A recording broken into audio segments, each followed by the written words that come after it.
दान का हिसाब। एक था राजा। राजा जी लकदक कपड़े पहनकर यूं तो हजारों रुपए खर्च करते रहते थे, पर दान के वक्त उनकी मुट्ठी बंद हो जाती थी। राजसभा में एक से एक नामी लोग आते रहते थे, लेकिन गरीब, दुखी, विद्वान, सज्जन, इनमें से कोई भी नहीं आता था, क्योंकि वहाँ पर उनका बिल्कुल सत्कार नहीं होता था। एक बार उस देश में अकाल पड़ गया। पूर्वी सीमा के लोग भूखे प्यासे मरने लगे। राजा के पास खबर आई। वे बोले, यह तो भगवान की मार है, इसमें मेरा कोई हाथ नहीं है। लोगों ने कहा, महाराज, राज भंडार से हमारी सहायता करने की कृपा करें, जिससे हम लोग दूसरे देशों से अनाज खरीदकर अपनी जान बचा सकें। तो राजा ने कहा, आज तुम लोग अकाल से पीड़ित हो, कल पता चलेगा कहीं भूकंप आया है, परसों सुनूंगा कहीं के लोग बड़े गरीब हैं, 2 वक्त की रोटी नहीं जुटती। इस तरह सभी की सहायता करते करते जब राज भंडार खत्म हो जाएगा, तब खुद मैं ही दिवालिया हो जाऊंगा। यह सुनकर सभी निराश होकर लौट गए। इधर अकाल का प्रकोप फैलता ही जा रहा था। न जाने रोज कितने ही लोग भूख से मरने लगे। लोग फिर राजा के पास पहुँचे। उन्होंने राजसभा में गुहार लगाई। दुहाई महाराज, आपसे ज्यादा कुछ नहीं चाहते, सिर्फ 10,000 रुपए हमें दे दें तो हम आधा पेट खाकर भी जिंदा रह जाएंगे।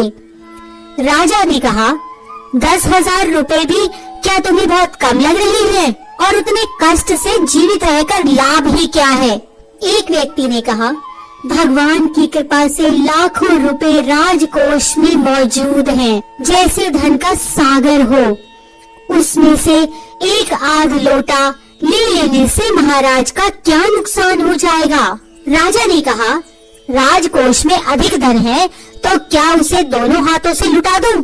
एक अन्य व्यक्ति ने कहा, महल में प्रतिदिन हजारों रुपए इन सुगंधित वस्त्रों, मनोरंजन और महल की सजावट में खर्च होते हैं। यदि इन रुपयों में से ही थोड़ा सा धन जरूरतमंदों को मिल जाए तो उन दुखियों की जान बच जाएगी। यह सुनकर राजा को क्रोध आ गया। वह गुस्से से बोला, खुद भिखारी होकर मुझे उपदेश दे रहे हो? मेरा रुपया है, मैं चाहे उसे उबाल कर खाऊं, चाहे तल कर, मेरी मर्जी। तुम अगर इसी तरह बकवास करोगे तो मुश्किल में पड़ जाओगे। इसीलिए इसी वक्त तुम चुपचाप खिसक जाओ। राजा का क्रोध देखकर लोग वहाँ से चले गए। राजा हंसते हुए बोला, छोटे मुंह बड़ी बात। अगर 100-200 रुपए होते तो एक बार सोच भी सकता था। पहरेदारों की खुराक 2-4 दिन कम कर देता और यह रकम पूरी भी हो जाती, मगर 100-200 से इन लोगों का पेट नहीं भरेगा। एकदम 10,000 मांग बैठे। छोटे लोगों के कारण नाक में दम हो गया है। यह सुनकर वहाँ उपस्थित लोग हाँ हूँ कहकर रह गए, मगर मन ही मन उन्होंने भी सोचा, राजा ने यह ठीक नहीं किया। जरूरतमंदों की सहायता करना तो राजा का कर्तव्य है। 2 दिन बाद न जाने कहां से एक बूढ़ा सन्यासी राजसभा में आया। उसने राजा को आशीर्वाद देते हुए कहा, दाता कर्ण महाराज, बड़ी दूर से आपकी प्रसिद्धि सुनकर आया हूँ। सन्यासी की इच्छा भी पूरी कर दें। अपनी प्रशंसा सुनकर राजा बोला, जरा पता तो चले तुम्हें क्या चाहिए। यदि थोड़ा कम मांगो तो शायद मिल भी जाए। सन्यासी ने कहा, मैं तो सन्यासी हूँ, मैं अधिक धन का क्या करूँगा। मैं राजकोष से 20 दिन तक कुछ मामूली भिक्षा प्रतिदिन लेना चाहता हूँ। मेरा भिक्षा लेने का नियम इस प्रकार है, मैं पहले दिन जो लेता हूँ, दूसरे दिन उसका दुगना और तीसरे दिन उसका दुगना और चौथे दिन तीसरे दिन का दुगना। इस तरह से प्रतिदिन दुगना लेता जाता हूँ। भिक्षा लेने का मेरा यही तरीका है। राजा बोले, तरीका तो समझ गया, मगर पहले दिन कितना लेंगे, यही असली बात है। 2-4 रुपए से पेट भर जाए तो अच्छी बात है, मगर एकदम से 20-50 मांगने लगे तब तो 20 दिन में काफी बड़ी रकम हो जाएगी। सन्यासी ने हंसते हुए कहा, महाराज मैं लोभी नहीं हूँ, आज मुझे 1 रुपया दीजिए, फिर 20 दिन तक दुगने करके देते रहने का हुक्म दे दीजिए। यह सुनकर राजा, मंत्री और दरबारी सभी की जान में जान आई। राजा ने हुक्म दे दिया कि सन्यासी के कहे अनुसार 20 दिन तक राजकोष से उन्हें भिक्षा दी जाती रहे। सन्यासी राजा की जय जयकार करते हुए घर लौट गए। राजा के आदेश के अनुसार राज भंडारी प्रतिदिन हिसाब करके सन्यासी को भिक्षा देने लगे। इस तरह 2 दिन बीते, 10 दिन बीते। 2 सप्ताह तक भिक्षा देने के बाद भंडारी ने हिसाब करके देखा कि दान में काफी धन निकला जा रहा है। यह देखकर उन्हें उलझन महसूस होने लगी। महाराज तो कभी किसी को इतना दान नहीं देते थे। उसने यह बात मंत्री को बताई। मंत्री ने कुछ सोचते हुए कहा, वाकई यह बात तो पहले ध्यान में ही नहीं आई थी, मगर अब कोई उपाय भी नहीं है। महाराज का हुक्म बदला नहीं जा सकता। इसके बाद फिर कुछ दिन बीते। भंडारी फिर हड़बड़ाता हुआ मंत्री के पास पूरा हिसाब लेकर आ गया। हिसाब देखकर मंत्री का चेहरा फीका पड़ गया। वह अपना पसीना पोंछकर, सिर खुजलाकर, दाढ़ी में हाथ फेरते हुए बोला, यह क्या हो रहा है? अभी से इतना धन चला गया है तो फिर 20 दिनों के अंत में कितने रुपए होंगे?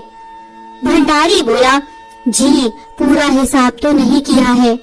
मंत्री ने कहा, तो तुरंत बैठकर अभी पूरा हिसाब करो। भंडारी हिसाब करने बैठ गया। मंत्री महाशय अपने माथे पर बर्फ की पट्टी लगाकर तेजी से पंखा चलवाने लगे।